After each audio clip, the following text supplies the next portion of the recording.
DoD News is the defense conversation that never stops. DoD News, online, on the air, and on your device.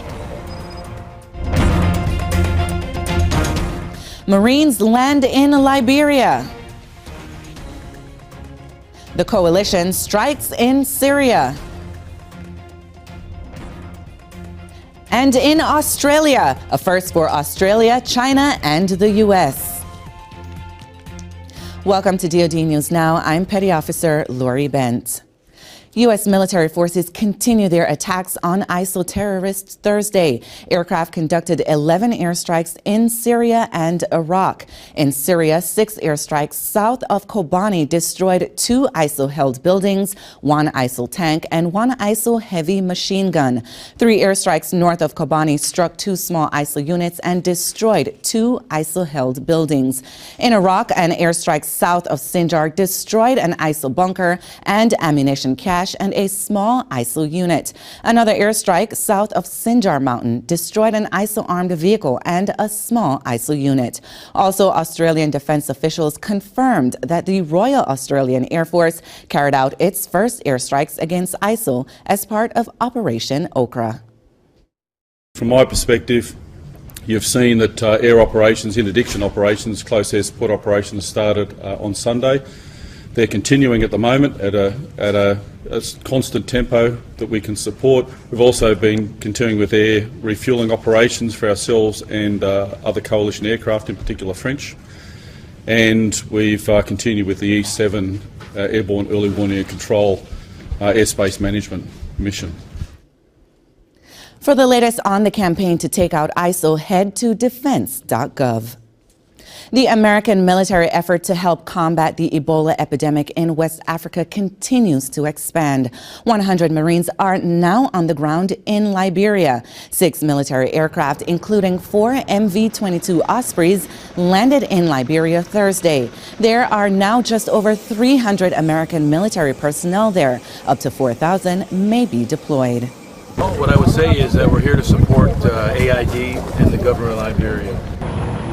AID is the U.S. Agency for International Development. The Marines had their temperatures taken by Liberian health workers as they arrived. They're part of the military effort to build desperately needed medical centers in Liberia. There's a shortage of available beds for Ebola patients. The country has by far the highest concentration of deaths in the epidemic.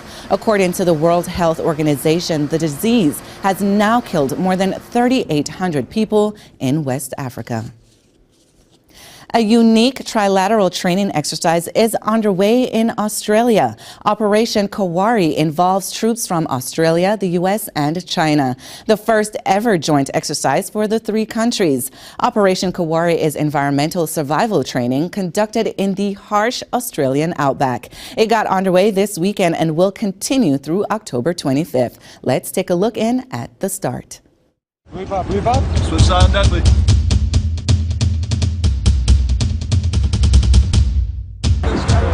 Welcome to Australia. Get one with me so far. You want to make sure it just fits snugly, not tight. You don't want to squeeze the brains out.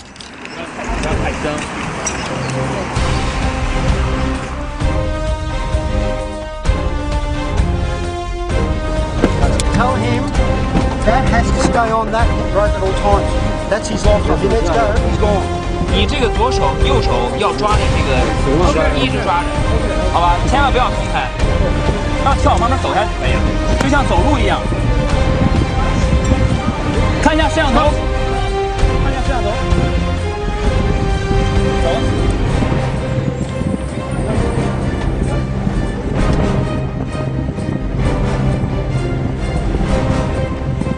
And look up.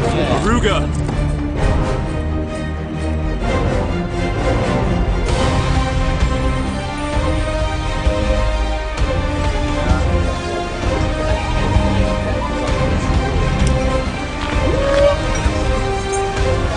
I'm Petty Officer Lori Bent. Keep it right here for the latest in DoD News.